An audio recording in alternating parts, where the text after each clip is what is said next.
антикризистик иш-чаралар түзүлдү, иштелип чыкты. Ал иш-чарада бир гана баалар, продукттар баалар эмес, ал жерде валюта боюнча бардык азыркы учурга байланыштуу бардык мералар бар. Кум шекери боюнча айтып кетсек, бул маалыматтык спекуляция айтса болот.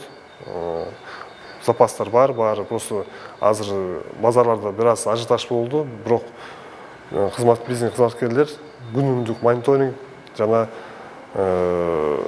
бардык ишкерлер менен жолугушуулар өтүп жатат. Бул бир гана Бишкек Ошто эмес, бардык өлкө боюнча. Мамлекет тарабынан, торговый сеттер тарабынан кум шекердин баасы 67 сомдон көтөрүлөт. 67 сом бир кишиге бир суткага 67 сом 1 килограмм берилет. Аны карта лояльность менен байкап карап көрсө болот. Унун боюнча экономика министрлиги менен жана айыл чарба министрлиги менен түзүлгөн соглашениялар бар. Ал боюнча баалар көтөрүлбөйт. Унун баасы ошол менен турат. Азык-түлүктөр айтып кетсе, азыркы учурда бир 5-6 айдын божомолунда жетет.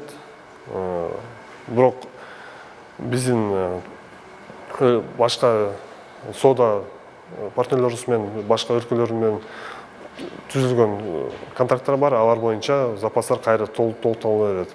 Азыркы учурда чек аралар ачык, бардык товарлар, транзиттер келип жатат. Анан 20%дан көп өссө баалар, анда мамлекеттик жөнгө салуу киргизилет.